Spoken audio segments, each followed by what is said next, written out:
STET 2019 के अभ्यर्थी एक बार फिर से धरना स्थल पर पहुंचे। सफर पर इनकी मांग है एसटीईटी 2019 क्वालिफाइड कैंडिडेट को मिले नियुक्ति पत्र। इसके लिए लगातार ही लोग सड़कों पर हैं। बीते कुछ दिनों में कोरोना के दौर में जब सब कुछ बंद होने जा रहा है, सरकार ने नई गाइडलाइंस जारी कर दी हैं। इसके बावजूद लोग सड़कों पर हैं और अपनी मांग के लिए लगातार सरकार से गुहार लगा रहे हैं। ऐसे में साफ तौर पर जो अभ्यर्थी, उनका कहना है कि हमें हर हालत में चाहिए नियुक्ति यानी सर्टिफिकेट। ऐसे में तमाम अभ्यर्थी का कहना है कि उन्हें चाहिए नियुक्ति। साथ ही फुल बिहार और देश में लगातार कोरोना वायरसों की संख्या बढ़ती जा रही है। ऐसे में धरना स्थल पर आना, धरना देना ऐसे में बहुत ही हानिकारक हो सकता है। बढ़ते मरीजों की संख्या भी ऐसे में लगातार कानूनी होती है। किसी भी अभ्यर्थियों को पूर्ण होता है, किसी भी तरह की दुखद घटना होती है, उसके लिए अभ्यर्थी सरकार को जिम्मेदार ठहरा रहे हैं। क्या कुछ कह रहे हैं अभ्यर्थी बातचीत के दौरान, आइए सुनते हैं। बैठे उधर अलग बात है। शांति मार्च वाला बैनर जिनके पास वो नीचे ड्रॉप कर दीजिए। शांति मार्च वाला नहीं, सुशील जी, खाली डिस्ट्रिक्ट वाला तो वहाँ से कनेक्ट ओनली फॉर डिस्ट्रिक्ट। हाँ, आप सभी से अनुरोध है, जो रेड कलर से जो भी प्रिंटेड बैनर है उसी को आप जो भी एक बार फिर से आप लोग ये धरना स्थल पे पहुंचे हुए हैं सर्टिफिकेट के लिए। सरकार मांग नहीं मान रही, क्या करेंगे आप लोग? सर देखिए, लोकतंत्र में हमारे पास एक यही उपाय होता है जो इससे के जरिए हम सरकार को मनवा सकते हैं। ये सिर्फ सर्टिफिकेट के लिए नहीं है, ये सभी ऑल क्वालिफाइड की नियुक्ति का डिमांड भी है। अगर सरकार नहीं सुनेगी तो ये हम निरंतर करते रहेंगे और तब तक करते रहेंगे जब तक सरकार के भ्रष्टाचार के किला को हम लोग ध्वस्त नहीं कर देते। लगातार आप लोग धरने पे हैं, लगातार मांग कर, लेकिन सरकार बात क्यों नहीं मान रही? जबकि भी शिक्षा मंत्री ने घोषणा की थी कि सबकी ज्वाइनिंग हो जाएगी। जी बिल्कुल, शिक्षा मंत्री जी ने घोषणा किया था कि सबकी नियुक्ति पक्की है, और अगर वो इस चीज़ को नहीं मान रहे हैं तो मैं अब मीडिया के बंधुओं से पूरे बिहार को ये बताना चाहता हूं कि ये पहला ऐसा मौका है जब सरकार पूरी तरह अपने भ्रष्टाचार के जो जाल थे उसमें घिरी हुई है। इस शायद यही वजह है कि आज शिक्षा मंत्री खुद आप मीडिया बंधुओं से बात नहीं कर पाते हैं। अगर कोई गलती से उनके पास चला जाए तो गुस्सा होकर वो मीडिया वालों को भगा भी देते हैं। तो ये कहीं ना कहीं उनकी हताशा है, हार है। और अगर शिक्षा मंत्री जी या जैसा बिहार सरकार प्रिटेंड करते हैं कि वित्तीय व्यवस्था इसमें बाधक बन रही है हमारी नियुक्ति में, तो मैं ये जानना चाहता हूं कि किस पूर्व मंत्री या कुछ पूर्व विधायक ने अपना पेंशन छोड़ दिया है, किस वर्तमान मंत्री ने या वर्तमान विधायक ने अपना सैलरी लेना छोड़ दिया है, किस मंत्री ने अपना अलाउंस छोड़ दिया है, किस मंत्री ने जो उनको मिलने वाली सुख सुविधाएं हैं उसमें कमी कर दी है। अगर आपके पास इन सभी चीज़ों के लिए फंड है तो यहाँ सड़कों पे बैठने वाले लोग जो अपना रोजगार, ये आप भीख नहीं मांग रहे, अपना हक मांग रहे हैं, उनके लिए आपके पास फंड नहीं है। तो ये सरकार की या शिक्षा मंत्री जी की जो गोल गोल बातें हैं अब बिल्कुल नहीं चलेंगी, और हम लोग तब तक सड़कों पे रहेंगे जब तक शिक्षा मंत्री जी हम सबका हक हमें नहीं देते। इसके लेटर के तहत हम लोग को एक कर दी ना सर, तो हमारे कुछ चंद लोग जो है ना मेरिट में, सभी मेरिट नहीं, हमारे साथ मेरिट वाले भी बैठे हुए हैं जो समझ गए हैं सरकार की नीति को, वो हमारे साथ है सर।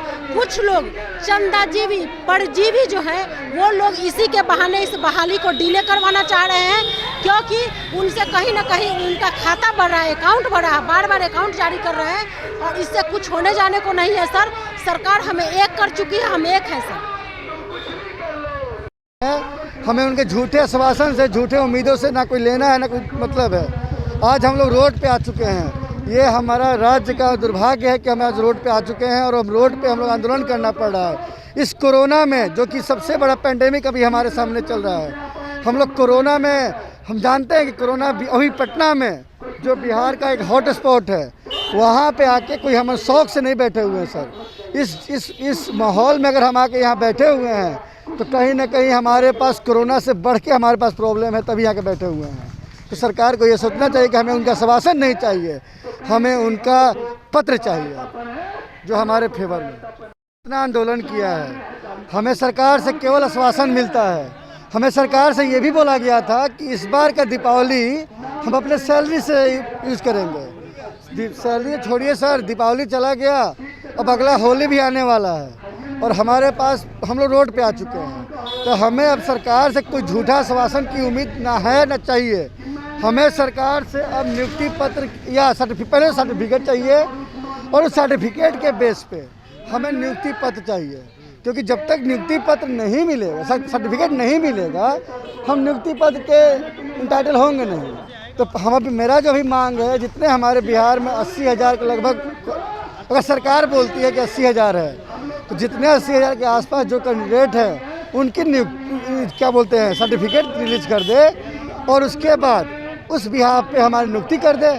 क्योंकि आश्वासन तो बहुत दे चुके हैं, हमें आश्वासन इतना दे चुके हैं कि हमें मेरे द्वारा मेरे सारे भाइयों को बुलाया गया था और ये बोला गया था कि आपकी नियुक्ति तय है, आप घर जाओ। तो आप लोगों का क्या कहना है, क्यों आखिर ऐसा हो रहा है? राजस्व कम है तो आप लोगों का जहाँ तक ये क्वेश्चन है कि मतलब इन सैलरी वगैरह की, तो होता क्या है इसमें, प्रोसेस क्या होता है कि जितने भी वैकेंसी आते हैं जो कि नोटिफिकेशन में मेंशन होते हैं या जितने भी सीट, उसके अकॉर्डिंग जितना दिन का सैलरी होता है, जितना दिन का वो जॉब होता है, शुरू से अंत तक का वो एक बार में पास हो जाता है और वित्त विभाग से वो पास होता है, उसके बाद वो वैकेंसी क्लियर होता है। तो ये जो बहानेबाजी वो कर रहे हैं कि हमारे पास पैसे नहीं है गवर्नमेंट के पास और इसलिए टीचर को मतलब ज्वाइनिंग नहीं दी जा रही है, तो बिल्कुल सरासर गलत है ये सिर्फ और सिर्फ, हाँ वो पैसे अगर वो खा गए हों या घोटाले में किसी और काम में ये अपना चुनाव वगैरह में अगर लगा दिए होंगे तब तो नहीं बोला जा सकता, लेकिन जो वैकेंसी होती है उसके अकॉर्डिंग वो पैसा पास हो जाता है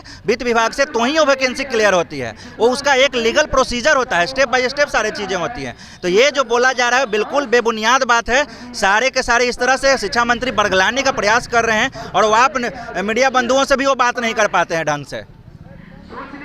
ही नहीं है कि हमें ज्वाइनिंग दे, क्योंकि सरकार अगर चाहती कि हमें नौकरी मिले तो हमारा 1 साल होने को है सर्टिफिकेट मतलब रिजल्ट पब्लिश किए हुए, अभी तक सर्टिफिकेट इशू कर देती, लेकिन सरकार ऐसा सिर्फ वो मतलब हमेशा ये कहती है, हमें आश्वासन देती है कि हम आप दिवाली की मिठाई खाएंगे अपनी सैलरी से, आप होली मनाएंगे अपनी सैलरी से, लेकिन ऐसा कुछ लगता तो नहीं है, सरकार ऐसा चाहती ही नहीं है।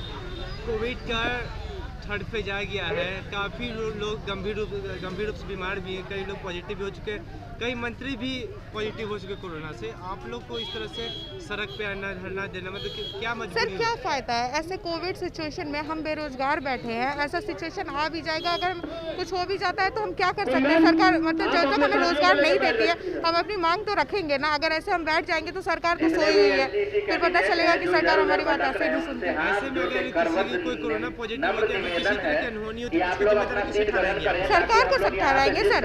अगर हमें इतने मतलब कोविड में हमें अगर इतने दूर से आना पड़ रहा है, इतने लोगों के साथ, इतने सारे लोग हैं जो सर ट्रेन से आते हैं अभी इस कोविड के सिचुएशन में, लेकिन फिर भी सरकार अगर हमारी बात नहीं मान रही, हमें बार बार आना पड़ता है, तो इसके जिम्मेदार कौन है? सरकार ही है सर।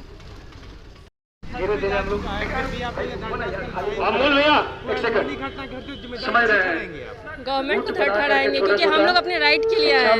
एक तो ऐसा है कि घर पे खाने के लिए भी चाहिए, जो बेसिक राइट है हम लोग का, रहना खाना, तो हम लोग खाने के लिए, रहने के लिए, अच्छे लाइफ जीने के लिए एक जॉब होना चाहिए, तो हम लोग के पास कुछ है नहीं। और जो सरकार जिसको हम लोग चूज़ करते हैं, एक अच्छा मतलब सोचते हैं कि अच्छे से लीड करेगा हम लोग को, जिसको हम लोग चूज़ कर रहे हैं वही हम लोग का बात से नहीं सुन रहा है। खुद वो लोग ऑफिस में बैठ के